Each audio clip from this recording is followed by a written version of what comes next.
काल में गरीबों के लिए मसीहा साबित हो रहे हैं कुछ लोग। कोरोना काल में गरीबों के मदद के लिए आ गया है कुलदीप सिंह सेंगर के भांजे। नमस्कार, आप देख रहे हैं जनमंच खबर। जहां लोग महामारी के इस दौर में कालाबाजारी करने से बाज नहीं आ रहे हैं, तो वहीं पूर्व विधायक कुलदीप सिंह सेंगर के भांजे तुरंत ऑक्सीजन सिलेंडर और बेड को भी उपलब्ध करवा रहे हैं और उन्नाव ही नहीं बल्कि पूरे उत्तर प्रदेश में उनकी मदद लोगों तक पहुंच रही है। आपको बता दें कि झांसी निवासी मनीष राजपूत के दोस्त की मां को ऑक्सीजन सिलेंडर नहीं उपलब्ध हो पा रहा था। उनकी हालत लगातार बिगड़ती जा रही थी। इसके बाद मनीष राजपूत ने कुलदीप सिंह सेंगर के भांजे अंतराज जय सिंह उर्फ गोल्डी राजा से मदद की गुहार लगाई, जिसके बाद तत्काल उन्होंने माताजी को ऑक्सीजन सिलेंडर उपलब्ध करवाया, जिसके बाद माताजी की जान बच पाई। माताजी की हालत सही हो जाने के बाद मनीष राजपूत ने सोशल मीडिया पर अपने सहयोगी का धन्यवाद किया। इसके बाद हर कोई सेंगर के भांजे की सराहना कर रहा है। सोशल मीडिया पर यूजर लिख रहे हैं कि आप एक सच्चे जनसेवक के रूप में जनता के बीच काम कर रहे हैं। बताते चले कि कुलदीप सिंह सेंगर उन्नाव जिले के 4 बार लगातार विधायक रह चुके हैं और अलग अलग विधानसभा में रिकॉर्ड बनाते हुए जनता की मदद में सबसे आगे रहे हैं। विगत कुछ वर्षों से वो जेल में है। गोल्डी राजा वो लोग उनके मामा, जिन्हें वो बड़े पिता कहते हैं, उन्हीं के रास्ते पे चलते हुए मान रहे हैं और उनके आम जनमानस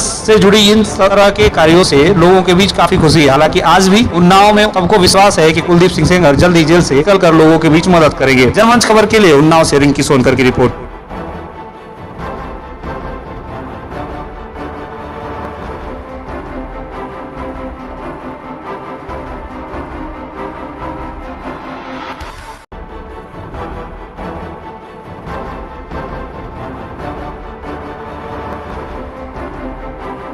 जनमंच खबर देखने के लिए आपका धन्यवाद। हमारे YouTube चैनल को सब्सक्राइब करें, Facebook और Instagram पर फॉलो करें तथा कमेंट में अपनी राय अवश्य दें। धन्यवाद।